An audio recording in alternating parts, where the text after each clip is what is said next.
Hello? Hello there. Hi, is this Shinja? Hi, thanks for having me on. Hi, I'm Pilleater, and I thought this would be nice to do a personal podcast show on my own YouTube channel, than compared to right now I'm a co-host on the Stark Truth, and for all the extra guests that I can't fit in the schedule, I thought it'd be nice just to upload it on my YouTube channel since me and Stark usually I guess get the same statistics when it comes to people viewing podcasts, so it really doesn't matter on that behalf. But yeah, I thought your art's really cool, so I just wanted to talk for a bit. Thank you so much. I really appreciate it. So you've done podcasts before in old programs? This is my first interview in English, Oh, specifying. okay. So that's I used to do some web radio in Italian. That's my native language, as mhm. you can easily hear from my awful accent. Oh, it's funny. I've always wanted to visit Europe, but I don't think in my life I have visited yet. But maybe in the future I will visit. I mean, it sounds nice. I just don't have access. I mean, Would I'm be great for you. And it's a really cool place. Europe in general, Italy in specifically. hmm I've been around North America. I mean, Canada down to Jamaica and all throughout America. But I would like to visit sometime. So you traditionally went to art school, or have you went to higher education, or? Nope, strangely, I did not have an traditional art education. I'm pretty much a self-taught artist. I used to, my mother says always that I learn first to draw, then to write. But I don't know why, maybe this is just the life. I went to the tourist school where you learn to cook, serve. I'm a professional cook. Mm. I'm a chef, So you can aside say. from your art, you make a profession with cooking, right?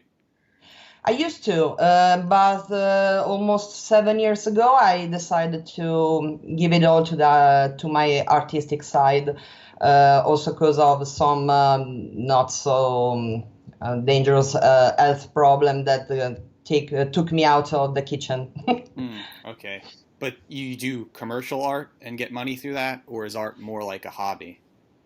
No, I'm trying to make it my full-time job. It's not simple, especially in Italy, but it's my dream to become a Oh, full-fledged yeah. artist. I mean, certainly I would like to publish my book and maybe do more of broadcasting and more internet things online. I mean, simply, the internet is where you start nowadays. It's kind of, you can Yeah, build, I don't know, there's just so many people now that have internet identities on, the internet compared to reality. And it's this yeah, strange yeah, yeah. culture being developed now, and especially that it's affecting the arts. And I've realized too that if I'm going to go into grad school now, I just recently graduated from college, that Oh, actually it's funny that you'll need some internet persona on yeah, online. And so even if yeah. it's even I have a troll background. I've been on this website called You're the Man Now Dog. It's kind of this old school internet joke website, and I've learned my trolling abilities there since I was in my early teens. But now I'm kind of taking this more on the podcast end and trying to make a YouTube personality along with supporting some of my arts and whatever I have to say. I mean, I'm just trying it out. It's something that's looking in the future about it. I mean, definitely where Yeah. to go. I've actually, It's what's that? no, no, sorry, go on, go on. I actually found out about you through Prince of Queens. I like to read all Yeah, the YouTube comments. Prince of Queens was on the Stark Truth. We recorded about two shows, yeah. and I just saw one of your comments, and I looked at your channel. I think most people do this, and then I found your art there. I'm like, this is really interesting, and I just discovered it through there, your art. So, The casualty of life. Yeah, I um, love Prince of Queens. okay. I mean, how did you find out exactly about Prince of Queens? I mean, he has 3,000 subscribers and more already, but. Yeah, I found out about him almost 2 or 3 months ago. I can't remember exactly. I was strolling around the videos on YouTube to find out another point of view about the presidential election and social justice warriors and all the stuff, because it's coming to Italy too, and I'm pretty scared about. I maybe it was after I saw a comment of his on a Sargon of Akkad video. Maybe I'm not sure about. I know he's a fan of his. Maybe it's the case. I found myself binge watching all of Prince of Queens video. I just love the man. I love his voice and I love his content. How he's able to structure a message and make a video, and he surely and justly will say, well, thanks, I am a professional screenwriter. Didn't know that, but it shows. Is really good. And I also like the fact he's not one of those fear-mongering people that talks about the LGBT community always just like they were about to be hit by a meteor or something like that. I love his objectivity. He's looking for a cartoonist, actually. He just recently he's got some cartoonist fan artists to do some of his work. One of mine is already showing on his video. Okay, that's awesome. I didn't know that. Yeah. But, I'm very proud. Well, you mean the main? I was looking at his recent video. You mean the new one with his that looks like, I think it's Glenn from Chucky. I haven't seen any of the Chucky movies, but he uses that as the avatar. But yeah, he used to use that. Mine is the one with the poker card on background, the drinks, the beer. Oh, I've seen those. Yep, I know what you're talking Yeah, about. That's funny. with a Okay. straw. Okay, that's really funny. You know, it's terrible in America with the whole political correct regime. I mean, I'm proud to say I voted for Donald Trump. Most people are not proud to say that in America, and they keep it silent. I can't understand why. If I was American, I would have voted for him too. 53% of Americans, or even more, voted for Donald Trump, and they pretend as if that voting for Donald Trump is like Adolf Hitler, which is almost so silly. I don't know. That's so ridiculous and is so unrespectful for those who really enjoyed, sarcastically speaking, the company of Adolf Hitler. I mean, because it's not comparable in the least. I mean, we're certainly entering an era where the internet is becoming more influential, and especially this has to do with, the election of Donald Trump compared to if you were to vote for Hillary Clinton, which would continue the political correct narrative at a time where the world is, facing all this terrible stuff going on. And it makes you think that such internet subcultures like the alt-right have had more influence on our culture, and yet everybody in the European world knows about this. They're just keep it quiet, and I don't know, it's this new, and it just shows you that the internet has metapolitics is more important than the actual political, which I think is important in art. And I'm thinking, YouTube channels and podcasts is where to go because it gets more views than actual mainstream media. Sure. Especially in a country like mine, because the media are just ridiculous. There's no other word to describe them. I have a TV in my house just because my landlord left it here because I don't watch it because it's just ridiculous. Just to take an example, my sister lives in Germany, and you can easily understand I'm pretty freaked out about the Germany situation. I don't know if you are familiar with what's going on there. Yeah, there's going to be another New Year's. Hopefully, there won't be another New Year's Eve riot with last year when they had. Just yesterday, the truck on the Christmas market. Fortunately, my sister and her family are already in Italy for Christmas vacation, so thanks Jesus for your birthday. And there's no problem about that, but I'm pretty freaked out because not only there's a huge rise in crimes in Germany, but the news don't get here. If I'm looking to the news about Germany here in Italy, is 10% about what's really happening. That's one of the reasons why I discovered Krauten T. I don't know if you know him. No. He's a YouTuber from Germany. Is a really good source of information from Deutschland, from Germany. He speaks English, so it's really accessible to everyone, and I highly recommend him. Hmm. But the media is crooked, I think it's the right word. Everywhere in Italy, in Germany, in England, in Europe in general, as much as yours, as, Hmm. if I can say. I think the situation is much more radical from what I've noticed, especially that there are more political groups like I looked at a Generation Identitaire in France and sort of Yeah, the post-fascist movements that are hitting, which seems to be condemning and it's supposedly evil, which you hear in American media, when in fact this is kind of just a natural calling of what people naturally do, and kind of like I'm saying is it's more nationalism is happening more often in Europe, and it's slowly coming to yeah. America through like Identity Europa. The alt right is cultural; it's not in reality. Americans are Yeah. too quiet to go out in the street or do anything, so we do it on Oh, the same internet. here in Italy. My boyfriend likes to say that the best quality and the worst was the opposite of quality. I can't remember the word. The Italians are used to find a way to survive, and this is both good and evil because doesn't matter how bad it gets, we Mm-hmm. will always find a way to go to tomorrow, and this brings our country in a situation where every single imbecile can take a place in politics and do whatever they want because Italians will not rise up to make their voice be heard. Mm-hmm. Um, yeah, it's interesting also because on the internet, it's making people more politically active, and certainly Yeah, people are going to have more. I guess there's this strange open-mindedness that's happening. I mean, with the whole red pill phenomenon happening, where people are knowing about the realities away from liberal cosmopolitan society, and they know yeah, about the important things in life. However, at the same time, there still are internet subcultures that are kind of diluted and almost eccentric in its way.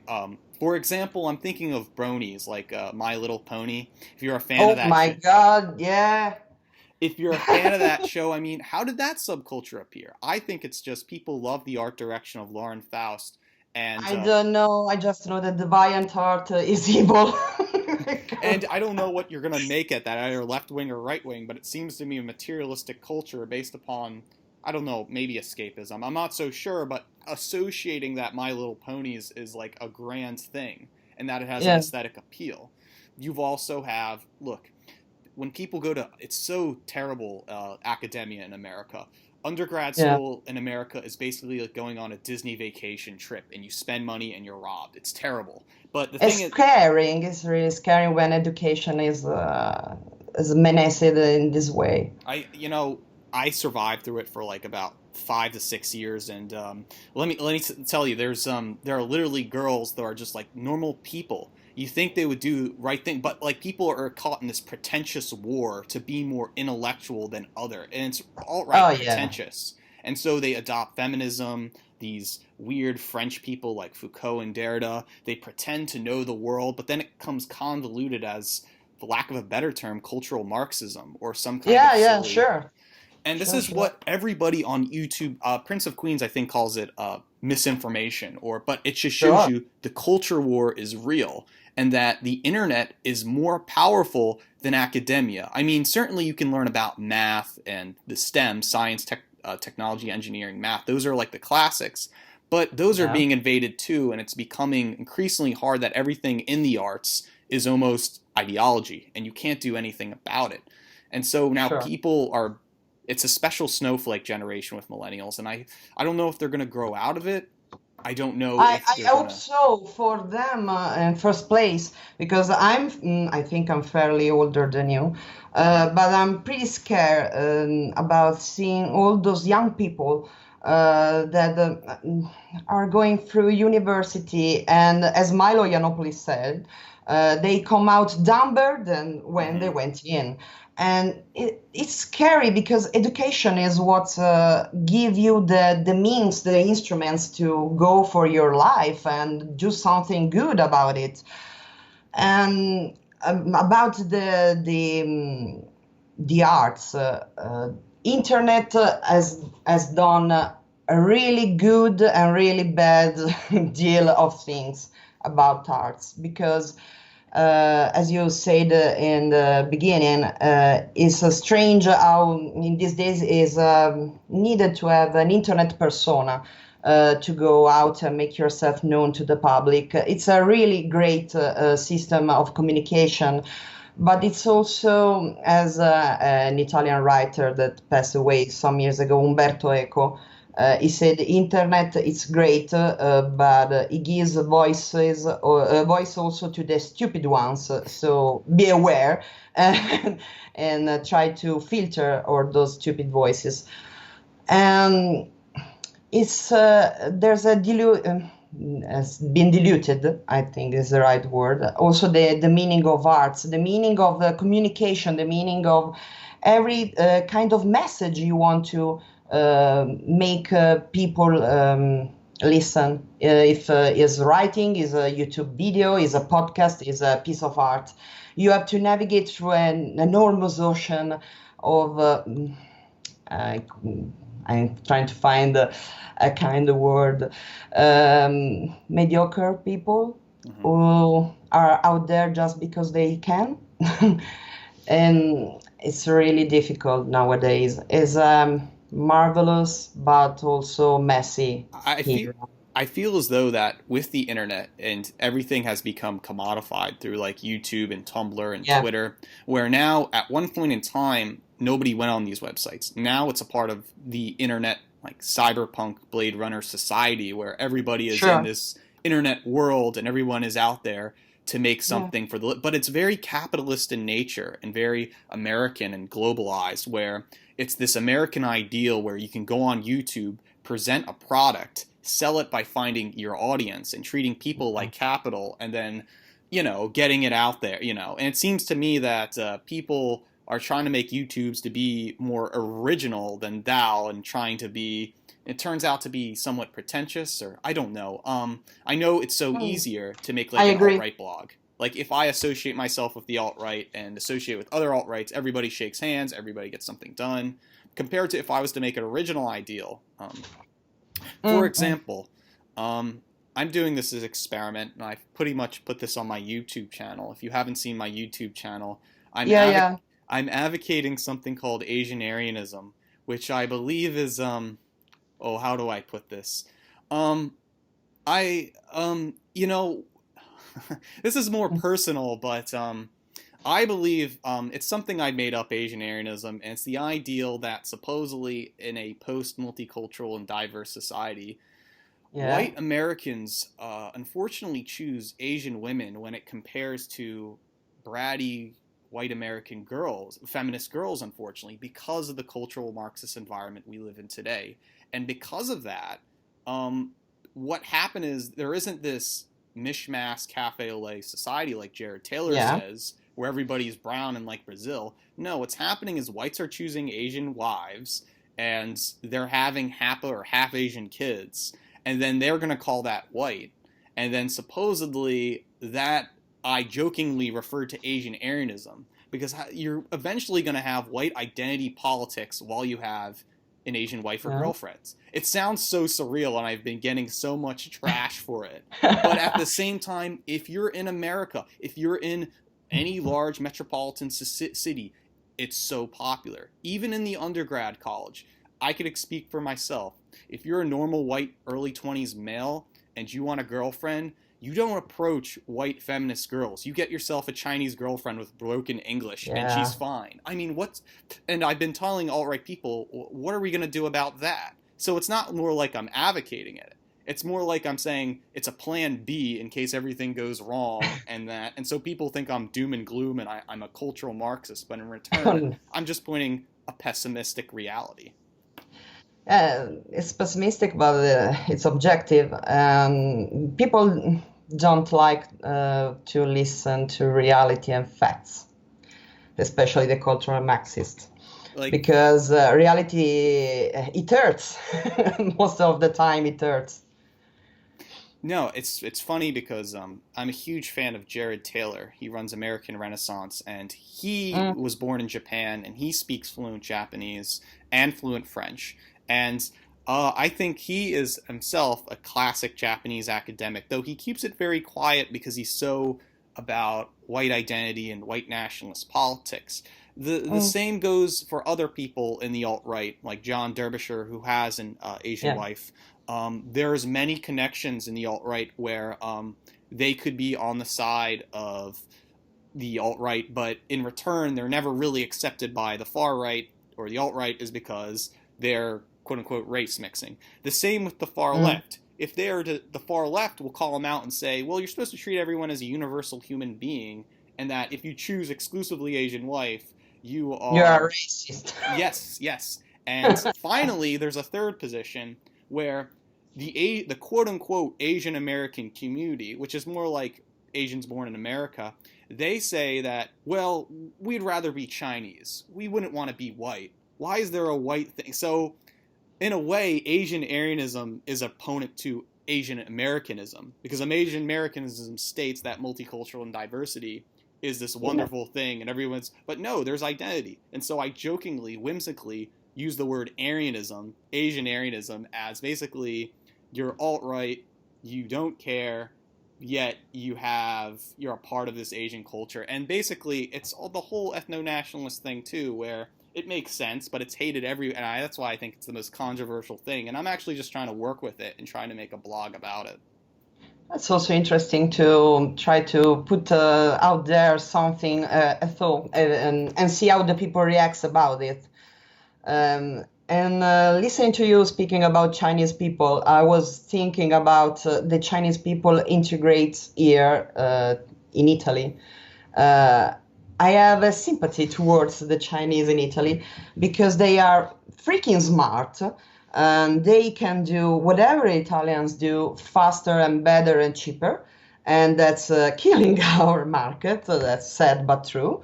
Uh, but they have this great ability to, can I say, camouflage. Yes. They are here, but they They don't don't have the bother cult us. they don't have the cultural interest of Italians. Chinese Mhm. are just known to mimic, and then they do these things. Exactly. They are so funny because they are maybe a Chinese can get here in Italy in February, and you can be sure that by September he will have the accent of the region he's living in. Mm. Maybe he doesn't speak full Italian, but he can have a Roman accent. I think So I think Greg Johnson said this on. Greg Johnson's the editor of Countercurrents. He said that the Chinese are good at just copying things, and yeah, because of yeah, that, really what's going to happen is postmodernism. If things continue in a trend, it's going to be the wax museum of the world. Meaning that Chinese, if they get any more powerful, they're not going yeah, to supposedly culturally rule over the world. They're just going to keep everything in a wax museum on display and basically yeah. have their little Chinese empire. Well, European societies go away and they keep them like the dodo bird. It's sad and it's kind of it's unfortunate, and I hope that there can be an understanding between the two classes, that Yeah. nationalism is necessary. Yeah, it can be an understanding, but I can see, at least in my country, a real threat if you don't look at the market about from the Chinese because they are pretty eager about not only mimic but also to integrate. To make you an example, there's been a huge earthquake here in Italy in August. I don't know if the Mm-hmm. news broke out there Mm-hmm. in the USA. The first help that came there was from the Chinese community of Florence. Mm. In less than an hour, they had loaded some trucks with foods and first commodities for the victims. And they were the first. They had all those T-shirts wrote in Chinese and Italian that said, "We are the Florentian Chinese, not the Chinese of Florence, the Florentian Chinese." I don't know if it was just a misspelling, but it was genius. I, like they'll do anything just to like the Chinese are so cunning, they will do anything for social Yeah, yeah, status. And yeah, so so smart. let me tell you something about what I believe in. All the white males in America, some I know who are married to Chinese, they all Yeah, begin with this ideal that race, there's no such thing as race, everyone's an individual, everything's yeah, universal, and they have this high mindedness. Yet their Chinese wife is the most racially aware being ever, and they only marry yeah, their white male significant other because of social status, because yeah, she can improve on her family line and get her Chinese culture over his white identity. And so I guess my term of Asianarianism states that I call this that behavior new cuck behavior, where this is basically the new cuck is basically if he has a Chinese wife and he's denying that he discriminated and obviously chose an Asian wife, then he's a cuck. And you should call him out for that. And rather, he should take pride that his half white Asian children, they're not going to be Chinese, and yeah, they're going to be more. Now there's been argument, should they be white? I think they should be Asian Aryan or this new Asian American caste where they're associated more on the white side and as well yeah. taking respect to Chinese, but not exactly on the Chinese spectrum because there's already too much Chinese cultural power. I believe the cultural power of being white is much more significant, and maybe having, even if the white class doesn't accept that, once again, there will be this new post-Asian American, or I call it Asian Aryan, alt-right thing that's going to happen. I see it already. It happens Yeah. usually in urban hip cities and punk rock shows, vegan Yeah. restaurants, um, art galleries. It's a liberal Yeah. thing, but at the same I have a time, relative in Los Angeles that told me the same things you're talking yes. about. And you know, I live in those areas. It's a culture they just want they just want to be quiet about. But it's happening. The white males have their Asian wives, and they once again vegan restaurants, punk rock shows, art galleries, whatever. Mm. It's like stuff white people like by Christian Lander, except that this is stuff Asian Aryan people like, or white male Asian female like. And I think that should just be more talked about. But I'm not talking about it in the way where it's like pro diversity multiculturalism. I think that's stupid. And so really, I'm just like, it's funny because it's like the more outrageous you are on YouTube. Like, ever hear this kid Yeah. named Milo Stewart? Oh yeah. He's just, oh, I'm a confused transgender little kid. I'm like, are you sure? Or is I this kid feel just, so sorry for that yes, kid. yeah, You really, really so sorry. In order to feel special is butchering, his soul, her soul. I don't even know how to address to that kid because it has switched so many times his identity, and I'm pretty confused about. But I really, really feel sorry, and mm-hmm. I'm not condescending. I really feel sorry because those youngsters are exposed to this culture of you are special, you will Mm-hmm. be someone. The same is here in Italy, but in on other aspects is about you will be famous. It's You like, can be the most imbecile people yeah, of the world, but you will be, especially will be famous. Fuck off, Andy Warhol, 15 minutes of fame. You will be famous for all your entire life. Why? I don't know, but you will be. yeah, it's funny. He's got 20,000 subscribers, and it's just, it's him on the spotlight. I mean, it's just like, in no way am I saying I'm a special snowflake. I'm just being a pessimist, a dooming pessimist, where I feel like this can contribute to the alt right and spectrums that is popular on the internet so other people can understand. Because if you go on any alt right troll forum like the right stuff.biz, I'm pretty sure Yeah, those alt right trolls are going to go on Miles Stewart's video and be like, gas him, put him in a gas chamber, and do this juvenile yeah. behavior, which is Trolls will funny. be trolls. It's funny, and you can, you know, it's funny once, but once you want to be serious about things, you can't just be a William Pierce, Turner Diaries race revolution the next day. It seems Yeah, to me it's like what they did at the NPI event in Washington D.C., where everyone seeked hold, and everybody think, well, they must be neo Nazis in clothing, and it's not true, and it's just I'm just addressing in my own view. It's like once again, I always think it's important to have some kind of say or some kind of thing to offer. And so what I'm trying Yeah. to offer is basically, hey, look, how do you address this problem? You know? When people stop to talk and confront each other and sharing ideas and points of view and perspective, uh, we are doomed Yeah. because we are not a naive mind. We can say we are all part of the same species, or the space, no space, species, race. I don't want me mess up with words. Sorry, English is not my native language, but everyone has a brain, has an opinion, has some ideas, has a point of view, and the first basic thing you can do, you must do, because your American are all about the freedom of speech, and that's wonderful and that's right. But I always think about the duty of speaking and say out loud what you think, always respecting the others, at least if you're not trolling someone, because we can't just stop laughing about things because everyone gets offended. But I think it's a human duty to share ideas and to get out there and expose yourself to criticisms and other people ideas. You can maybe not like what you are going to listen. You can maybe don't like the other people opinions, but if you don't do that, what are you talking about? You just closing your echo chamber. Mm-hmm. And that's no way to evolve. Yeah, I know. I know what you're saying. It's just, it seems interesting in Western societies that the quote unquote free speech, or the ability to say what you want, is a part of culture, and it's part of the Yeah, innovation of. Yeah, at the same time, it seems like whenever there is that, it becomes left wing.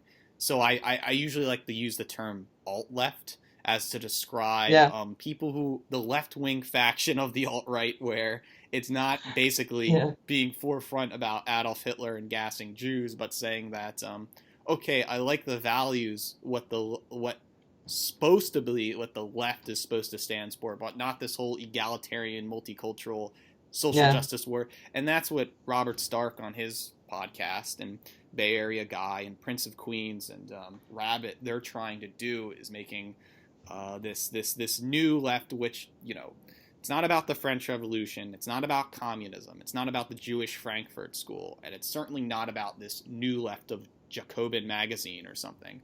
And so yeah. I don't know. It's a flirty term, alt left. I don't know how long it will last, but certainly I wouldn't like to see a one-sided society where right rules everything and then the left. It's like kind of like yin and yang, where it's I think Yeah. these are just European concepts of how we look at things, and really we're talking about the same thing. It's just like a huge political divide in European society, like Confucius to Taoist is in Chinese society. So Is a mess because at least I'm talking about my country.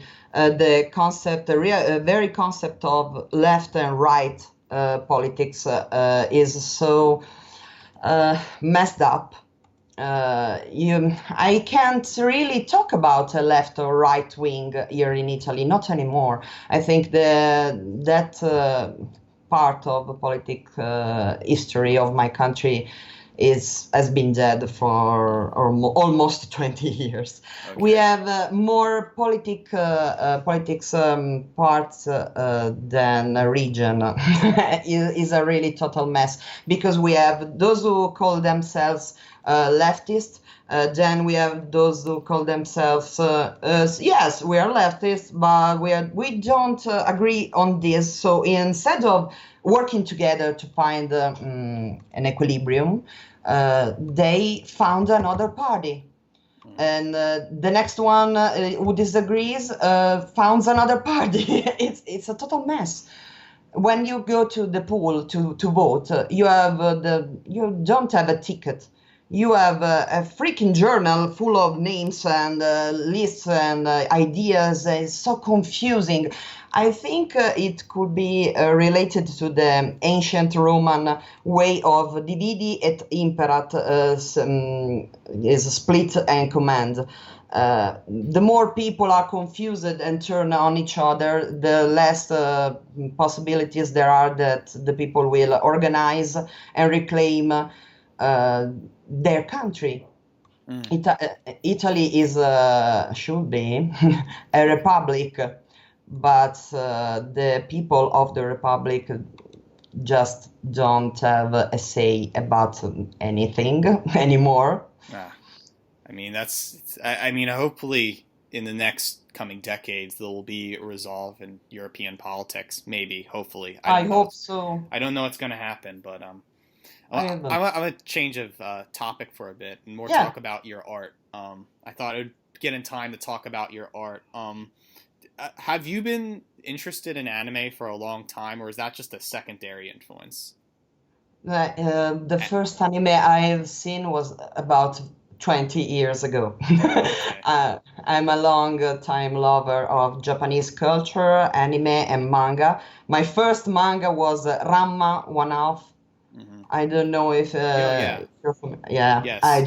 I just loved it, and it was the first time I saw a manga thanks to a good friend of mine at school, and that was just the beginning.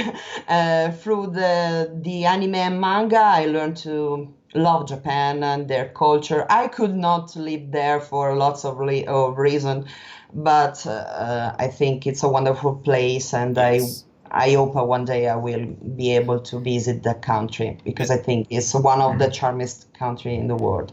That's what I find interesting your art because we talk about these European things, yet at the same time our influence is our Asian culture, and I think that's Yeah, funny because it's like it goes yeah. to the whole thing with my Asian Aryan ideal. I mean, I'm not to talk back to toot my own horn, but it's this that's what I'm interested in.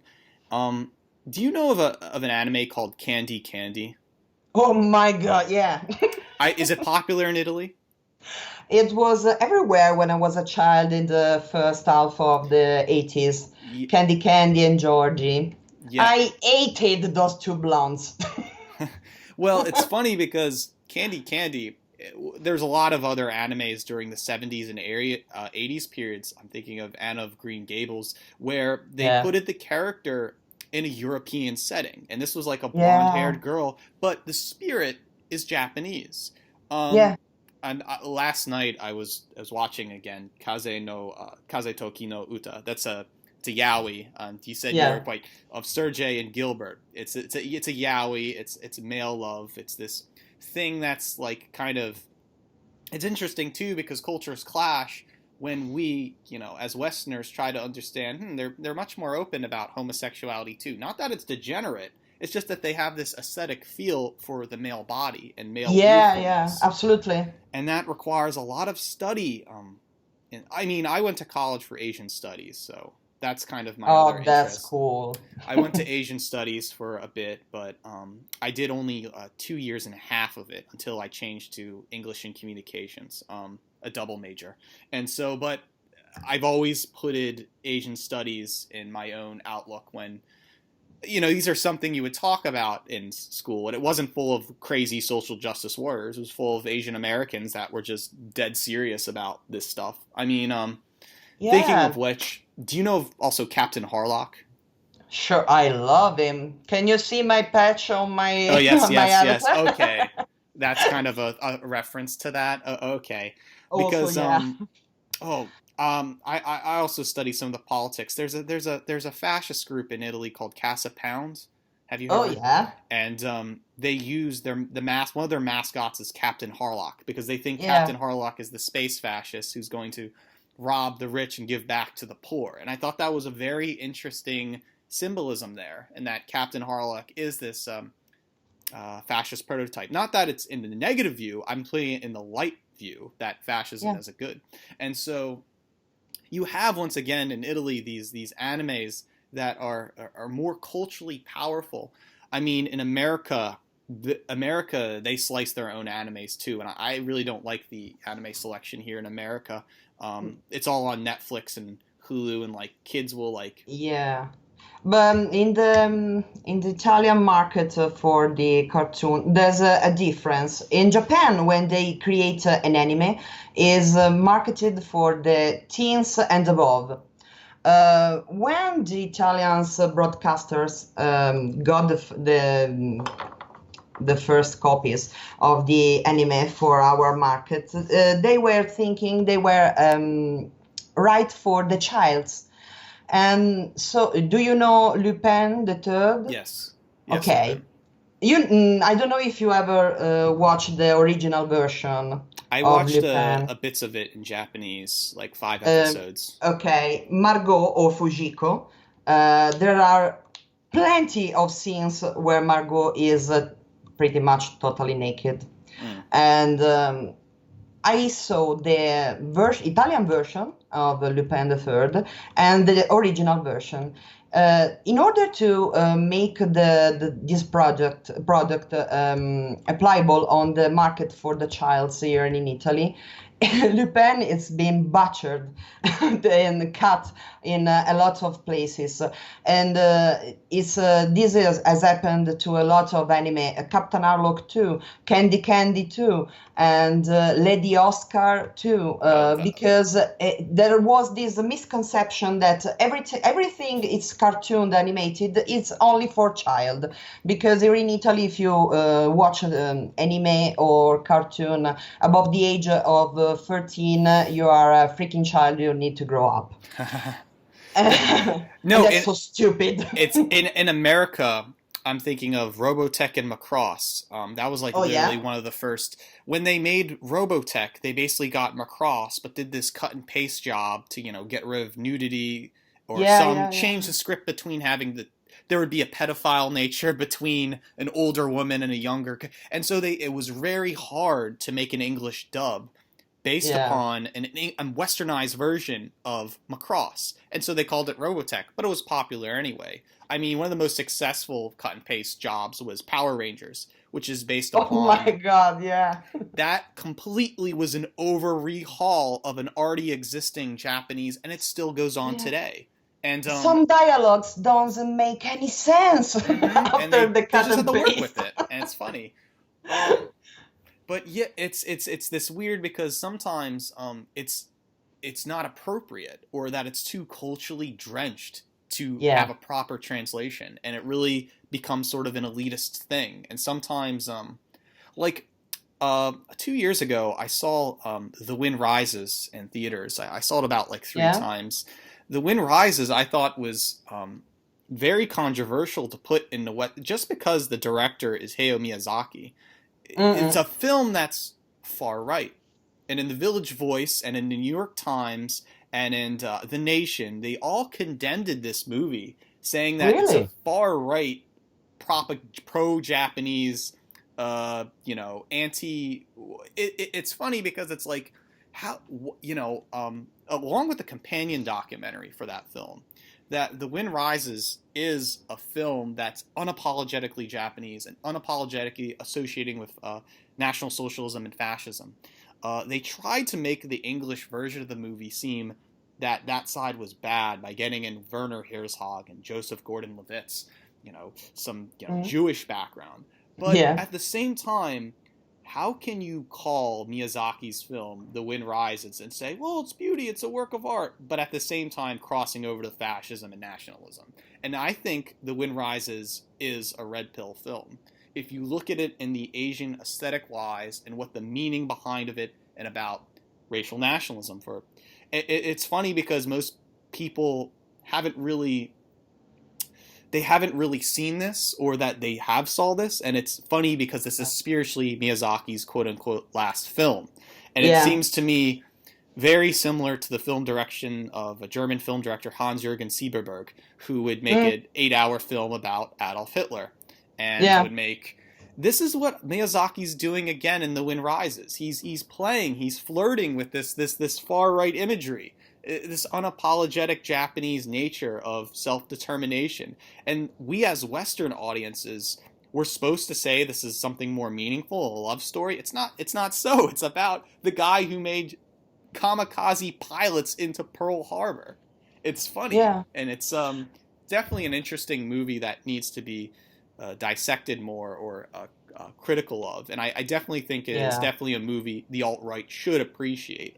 It just hasn't had its light, and I wish there were some articles written. This guy named Thomas Buell, I he worked already heard about it. Thomas Beale is he works for Trad Youth with Matthew Heimbach. I was talking to him and I'm like, hey, you know what? Maybe you should write a article on The Wind Rises because I'm too lazy to. And over on Trad Youth about 2 years ago, he did do an article on The Wind Rises, and he pretty much gave the same message I was trying to say, but he gave it a more esoteric Julius Evola way of thinking.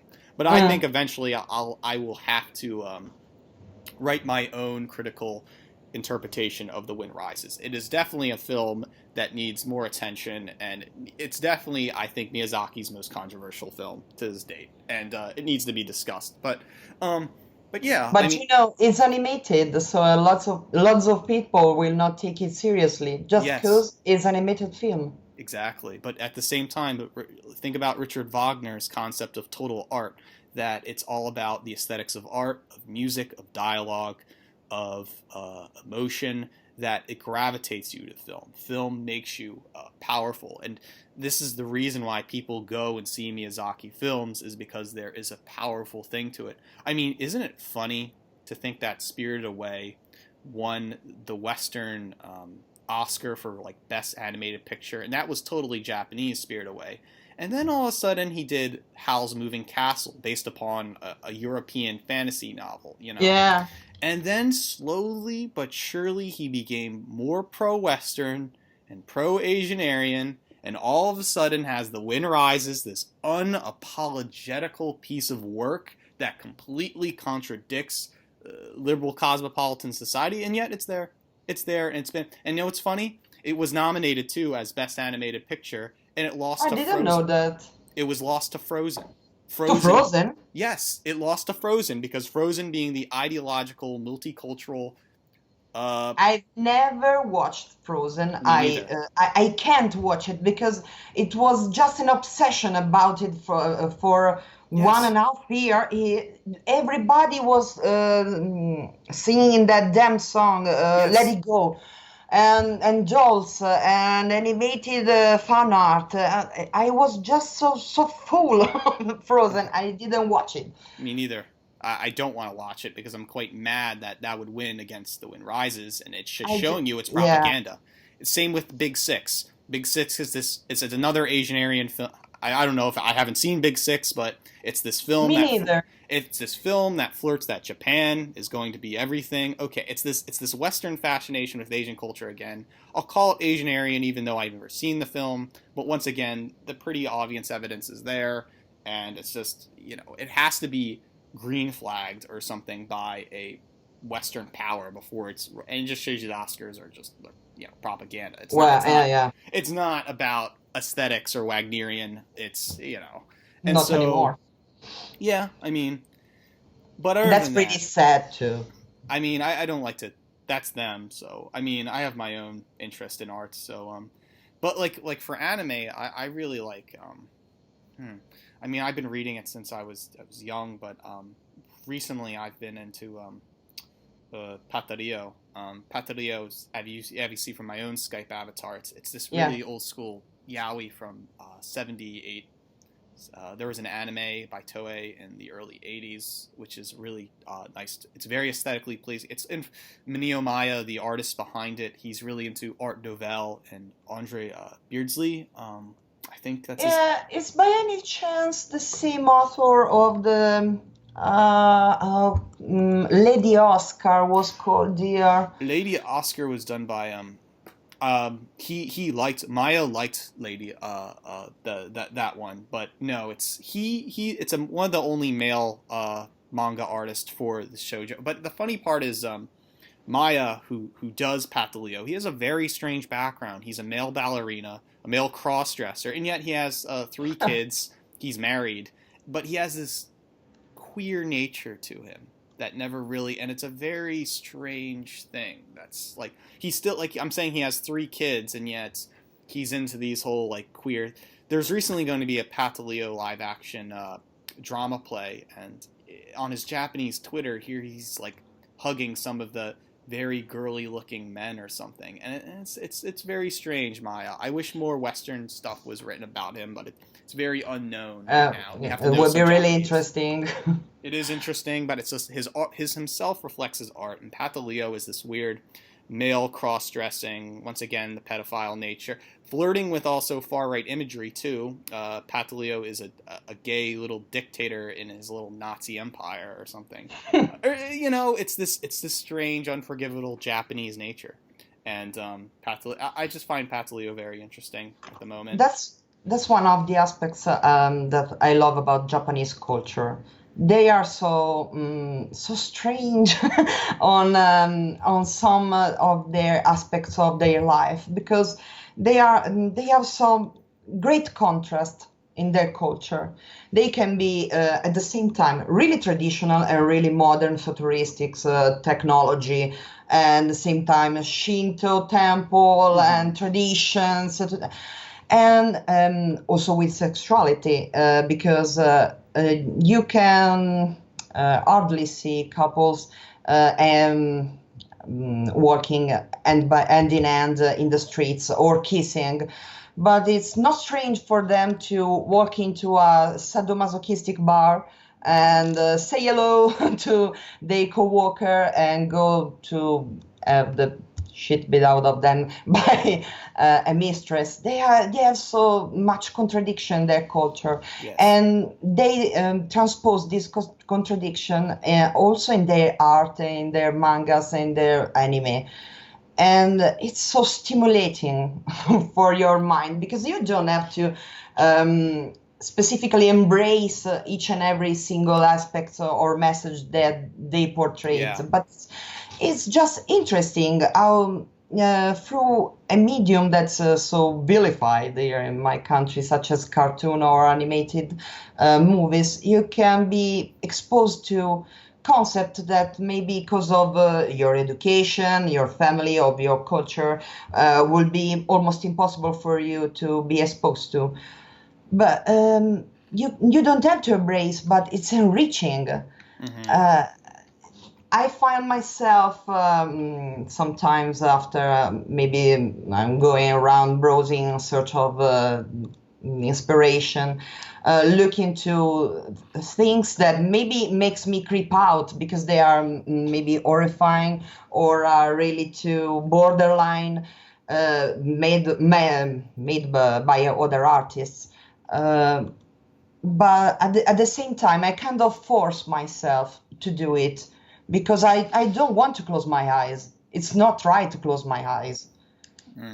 I mean, yeah, I just think Pataleo would be impossible to make a Western translation simply because it'll I just don't shock. think so. It will Yeah, shock yeah. all the social justice warriors and it will shock. You see, there's a commodified quote unquote anime in America, and I'm just sick of it because it's not about Japanese culture. It's about Westerners. It's like Pokemon.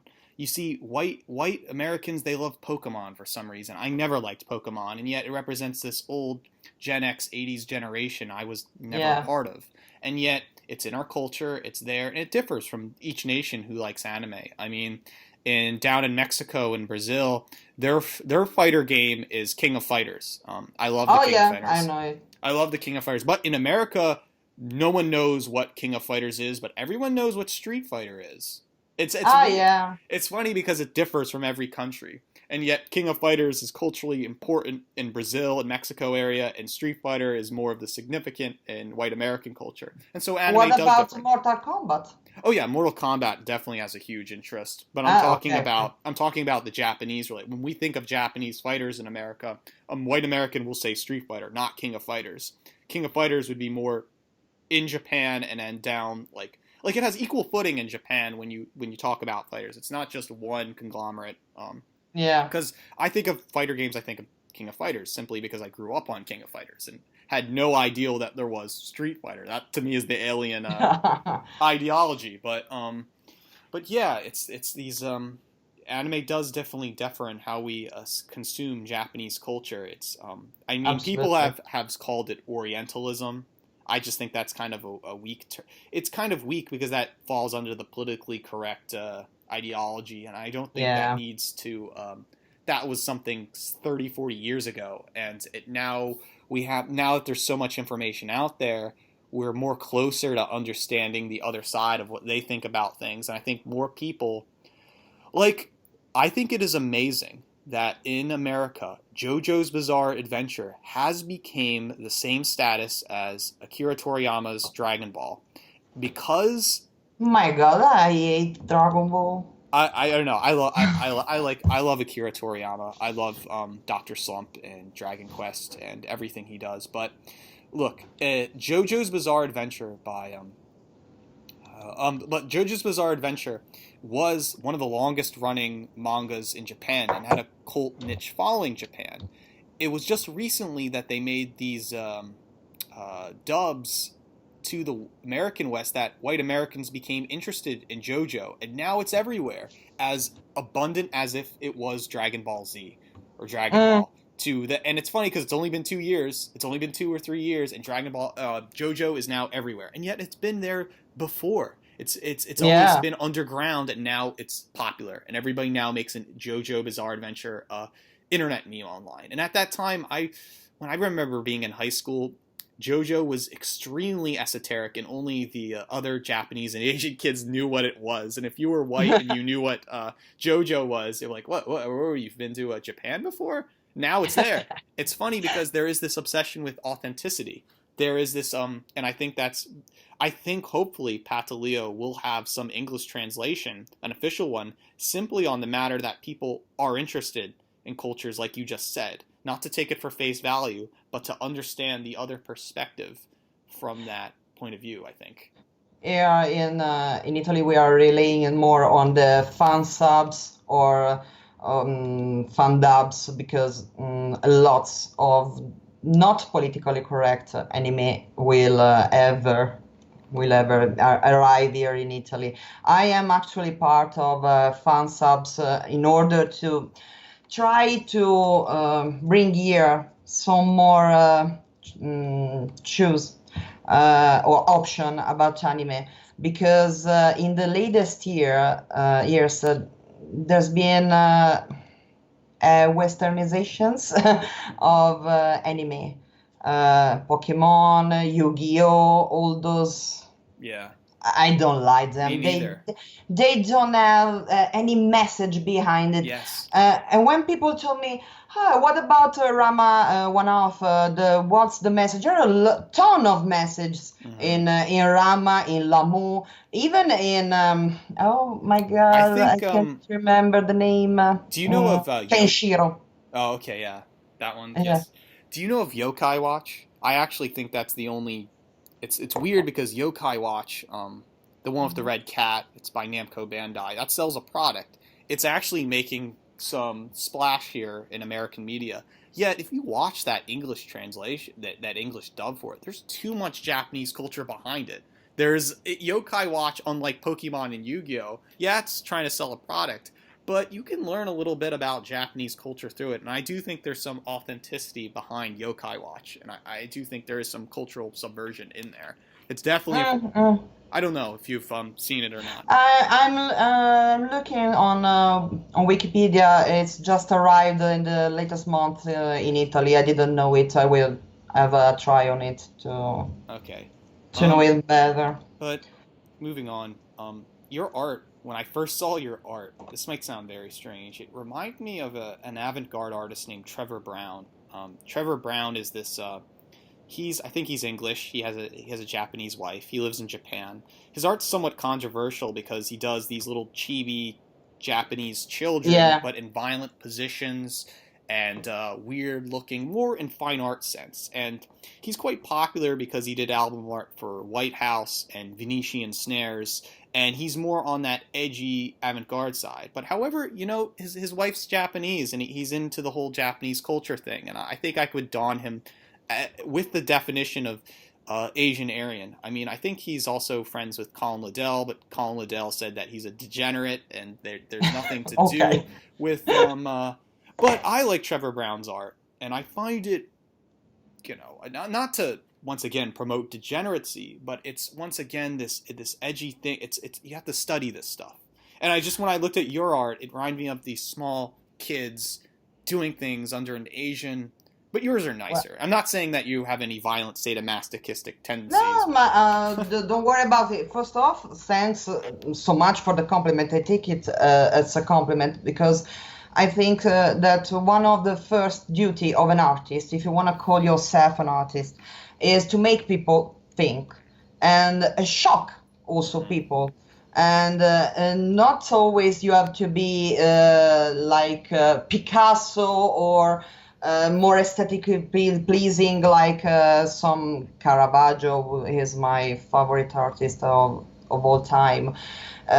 You have your instrument, you have your art, you have to find your channel, your way to communicate and shock if it's suitable to people, to make them think, to express something. Yeah. I hate empty art. So when I'm looking right now to some of his works, there's really some surely some shocking image. Someone will cry for help or trigger warning. But why not? Yeah. Why not? I mean, like, once again, I love the Asian culture background. The art he did for White House. White House has this old T-shirt. I don't think it was by Trevor Brown, but White House loves to mess with the whole. They like Japanese culture too, even though they're English and they're all into offensive shock rock art. There's this one T-shirt. I have it somewhere. It's White House, and then you have this like Japanese girl that looks like she's all like beat up or something. But once again, aside from beating up, it's this love for Asian culture or Asian women, and so I have to question that. I have to be very skeptical about, because what's that telling me? Is it telling me that they like Asian culture in some respects? So yeah, and I always feel that, and it all goes back to Yukio Mishima. I think Yukio Mishima is a very fantastic writer. If you want to understand the whole avant-garde or Japanese culture, or even some of the deep internal conflicts within Japanese culture, you read Mishima. Any of the any translation by Mishima is fine. I don't think anybody's going to learn Japanese but in their lifetime. But I tried. I tried. I know elementary Japanese. Me too, but yeah, I know elementary, and I can maybe read Mishima for about 5 and do my own translation, but it's something. Mishima, Yukio Mishima is one of the most powerful Japanese lit giants, and I think the first thing, if you want to make a transition from, what's the term, weeb or Wapanese, this person who likes things materialistically, to being this red-pilled or alt-right or even Asian Aryan figure, first read Yukio Mishima. First learn the Japanese language and learn from his perspective about things that are more strong and meaningful, or something like that. I don't. There's something. It's surely a good thing to read, because the writing is one of the first meaning of expression, and to know better a culture, especially when the writer is open with no filter about his own culture. It's a kind of intellectual honesty, I think, from the writer. I will surely go read something about him. Yeah, there's a lot. I would just suggest Confessions of a Mask is my favorite. I mean, Sound of Waves. Temple of the Golden Palladium is more advanced, and then there's his more harder reads like Spring Snow. But I would say The Sound of Waves or Confessions of a Mask. But Confessions of a Mask is one of my favorites. So, but we've reached the hour mark, so I'm gonna put this conversation. Yeah, I'm gonna put this conversation to a close now. It's really nice talking to you, Shinja, and I'm gonna post this on my YouTube channel, but I will also send you a raw file too for reference copies or whatever. Okay with that? Oh, sure. Thank you so much again for having me on, and thank you so much for having patience with my horrible English. No, it's okay. You're fine. Oh, thank you so much. You wouldn't want to hear me speak Japanese, because my friends always. I do speak some Japanese, but my Japanese is like broken, and it works, but it's like I don't know. It's some people in Japanese, they'll call me retarded, but I find it offensive, but it's just like, it's something of my background, but it's just like, it's okay as long as you can speak it, it's fine. I don't know. I'm always worried when I have to speak English to sound about those guys from the mob of The Godfather or Super Mario. So I'm always a bit worried Mm. when I have to to speak English. Okay. So, But oh, okay. I'm alive. All right. Thanks for being on, Shinja. Thanks you. Have a great day or night. No, day. All right. Take care.